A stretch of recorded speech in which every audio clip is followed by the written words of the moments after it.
Ooh, that looks tasty. You get these hoity-toity goals, and they got these nice houses. Well, let me tell you, as a red, I'm lucky if I can find some trees that I can shade underneath. And you know what else? They go out for these nice fancy meals, these goals do. They have steak and caviar. Well, let me tell you, my idea of Taco Tuesday is some muck rolled up in a piece of paper, washed down with a nice cup of boiled piss. Look at them down there, frittering away their meager lives for our benefit.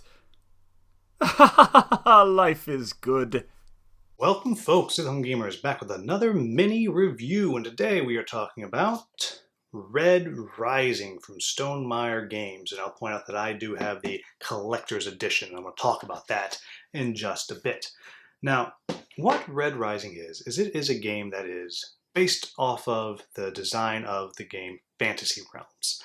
And in this game, you're going to be each turn picking up a card and playing a card.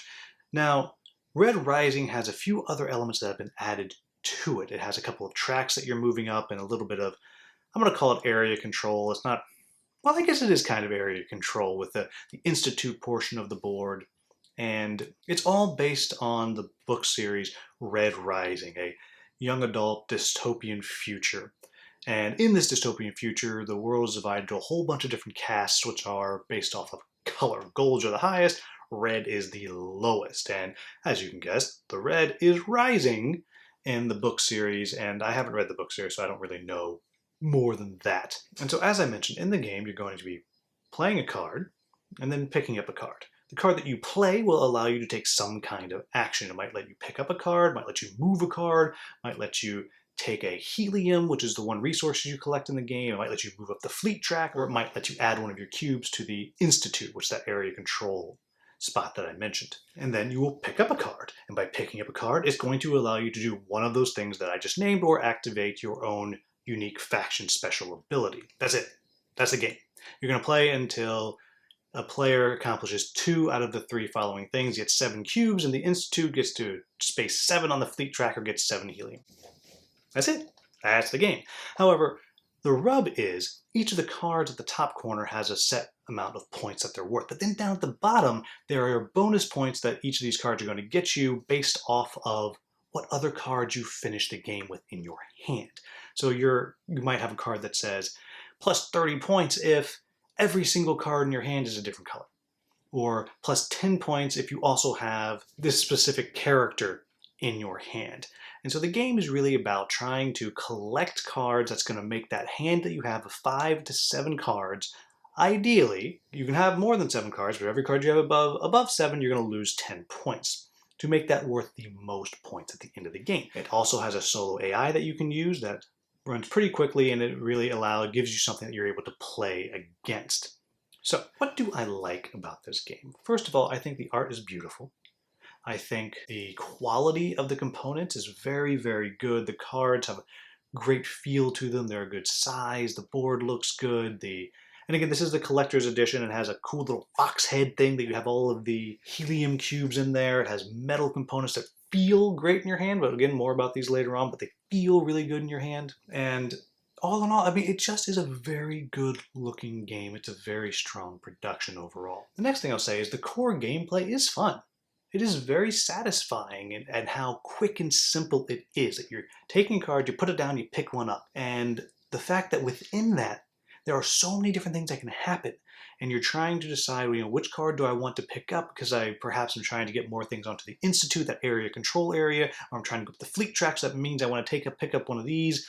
But that might make my in-game hand not quite as good, so you're trying to figure out what to put down and when to pick it up, because a lot of times you're putting down the card that you actually want in your hand at the end of the game, because by playing the card down, it's going to let you do something, and that doing that thing is going to earn you big points at the end of the game, but of course you have to put the card down. By the time it comes back to your turn, someone else may have picked it up, and now you don't have access to it anymore, and it's a very, very tight decision space that you have, and I really enjoy that. I really enjoy the way the cards combo off each other. The way that you can think you have a really good hand, but then you draw a card maybe from the top of the deck, or you pick one up, or someone plays one and you grab it and saying like, oh my gosh, I need to get this combo. This combo is way better than what I had before. And then suddenly you have to decide, well, what am I going to put down? Because I can't have all these cards in my hand. And all of that I really, really like. I really like the way the individual player powers work, where there's a one space where you pick up from this one space, it activates your ability. And it's nothing big. It might be get an extra helium. It might be go up the fleet track. It might be, who knows what it might be, but it's something simple. But I enjoy that it's always different and it has you really thinking of how it is you want to play the game. And then I also like the solo mode in the sense that it's very quick and it's very easy. And it does keep you on your toes. Does it feel like you're playing against somebody else? Not really. But it definitely keeps the game moving. It goes quick. It's easy to run. And so I also enjoy that. So what are my quibbles with the game? First, I'm going to go back to some of the production stuff. The first one is the insert, not good. And it looks like it should be good. It looks like it should be great. But the second you don't store it like this, in the collector's edition, my understanding is in the regular edition, the insert works perfectly well. The second you do this, everything, no, not true, half of the cubes fall out of their spot because it just doesn't hold them in there. And that drives me bananas. Just bananas. The second thing that bothers me with the production is, even though I really like those metal cubes, some of the cubes, the colors, look almost the same depending on the angle you are looking at them. As you see in the pictures up there, that's the exact same setup of those cubes. I just took the camera and did that. So that means if you're leaning up over the table, you can see it just fine. If you're leaning back like this, can't really tell. And that, I don't get it. That's such a bummer. And the other thing is, when you're playing the game, you have this huge stack of cards in the middle of the board, which means you can't see what's on the other side unless you are sitting at the bottom or the top of the board. So if you're playing a max player count game, that means there's somebody, multiple people, that just cannot see what's there. And I just think that's a little bit of a miss. And quite frankly, when I play this again, I'm just going to move it off the board and maybe put the banish pile in the middle so we can always see what is going on. And then the next quibble I have with the game is, and this may or may not bother you, but math. Math, math, math, math, math, math, math, math, math, math, math. There is so much math that you're doing. It's not hard math, not calculus, it's just addition. But there's so many things you are trying to keep in your head while you're playing, while you're looking at your hand, and it can be daunting. It makes the game perhaps have more of a cognitive load than you want. And again, I don't mean because you can't do 15 plus 30 plus 20. That's not what I mean, but it's just, do you want to do that every single turn? I don't know. Maybe you don't. I've played with some people, they're like, this is fun, but I don't feel like doing all the math. So there is a lot of that going on there. Second to last quibble with the game is, it is possible to just draw a first hand that's killer. Or to draw a hand that you need a certain card to combo with, but the card never comes out because there's so many different specific cards, specific combos. It's possible to have something that just seems great and it never comes up, and you hold on to something and you've been pushing your luck there and you just are never able to use it. And that might bother you. Now, personally, the game plays pretty quick, so it doesn't really bother me, but I can absolutely understand why it might bother you. And the last thing is, I don't get the IP from this game. I don't. I got no idea what the fleets are doing. I assume they're fighting. I have no idea what the Institute is, other than cubes up in the corner. Why are we collecting helium? Are we doing balloons? Are we clowns? Are we trying to bring down the clowns by taking all the helium, or only giving them helium for their balloon animals so they float away? I don't know. Why are we collecting helium? Why does the helium go on a fox head? I have no idea.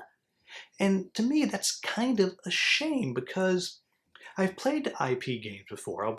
A Solomon Kane comes to mind, where when I got the collected short stories of Solomon Kane, because I was curious to read them after playing the game, because I got an idea of who this character was, and that was interesting to me.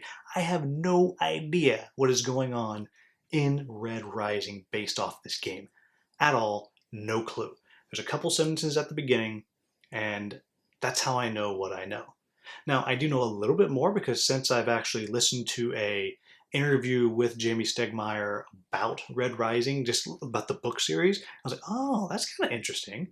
And I can see how, if you know the books, it comes through to you a little because maybe you know these characters. Oh, he's definitely going to be looking for this one. Or, oh, I don't want to get this other character in my hand with this one because I know they don't like each other. Sure. But for me, I didn't get it.